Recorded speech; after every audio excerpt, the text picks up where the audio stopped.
আমরা এক ব্যাচ মুরগি বিক্রি করার পরে মাচার ওইটাকে সম্পূর্ণ পানি দিয়ে ধুয়ে নিয়েছি।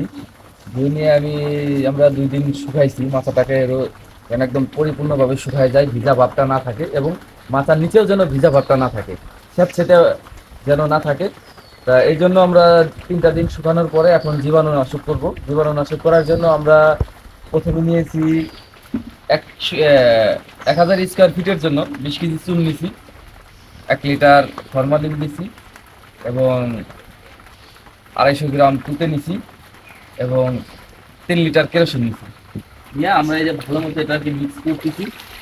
মিক্স করার পরে পুরা মাচায় সুন্দর করে ভালো মতো ভিজিয়ে দিতে হবে, তাহলে আপনার জীবাণুনাশক হবে। তো জীবাণুনাশক করাটা খুবই ইম্পর্টেন্ট। মুরগির রোগ বালাই থেকে বাঁচার জন্য জীবাণুনাশকটা খুব প্রয়োজন, এবং আমরা কিভাবে ছিটিয়ে দিব সেটাও আপনাকে দেখাবো। এভাবে নিয়ে সম্পূর্ণরূপে ছিটিয়ে দিতে হবে, কারণ কি সেভাবে ছিটাইলে মাচাও করবে, এবং মাচার নিচে যে লিটার থাকে সেখানেও জীবাণুনাশক হয়ে যাবে। আমরা এই যে এখন চুন দেবো, চুন এভাবে ভালো মতো ছিটিয়ে দিতে হবে যেন সম্পূর্ণরূপে মাচাটা ভিজে যায়। আমরা এভাবে চুন চুন পানি কেরোসিন তুতে ফরমালিন মিক্স করে এভাবেই আমরা দিচ্ছি।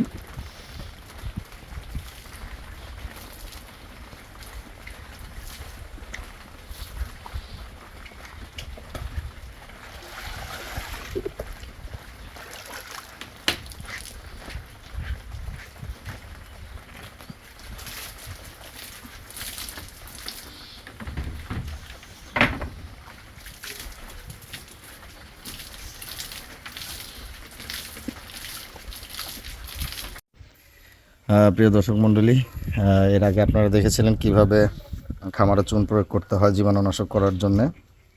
তো দেখেন আজকে আমরা 3 দিন অতিক্রম হয়ে গেছে। এখন চারিদিকে কেমন একটা সাদা ধবধবে ভাব চলে আসছে। তো আশা করি জীবাণুগুলো 3 দিনে চলে গেছে। তো এখন এটার উপরে হচ্ছে আমরা নেট ব্যবহার করব, যাতে করে মুরগির বাচ্চা এই বাঁশের ইসের ফাঁকা দিয়ে পড়ে না যায়। তো এইভাবে আমরা পুরোটাকে নেট দিয়ে আবৃত করে ফেলব। তো আপনারা যাদের বাঁশের মাচালি যাদের আছে, তারা আপনারা এইভাবে এই কাজগুলো করতে পারেন, যাতে করে হচ্ছে আপনাদের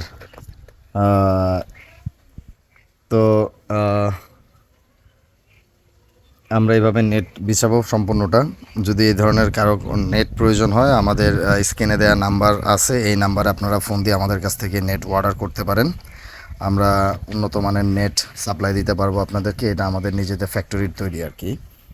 তো এই হচ্ছে অবস্থা। তো বন্ধুরা, আপনারা যদি আপনাদের খামারকে জীবাণুমুক্ত করতে চান, এবং এই বাঁশের মাচালির ফাঁকা দিয়ে যেন আপনাদের বাচ্চাদের বা মুরগির বাচ্চার পা ভিতরে চলে না যায়, তো এই জন্য কিন্তু আপনারা নেট ব্যবহার করতে পারেন। তো আশা করি আমাদের সাথে থাকবেন। লাইক দিয়ে, শেয়ার করে, কমেন্টস করে আমাদের পাশে থাকার জন্য আপনাকে অসংখ্য ধন্যবাদ।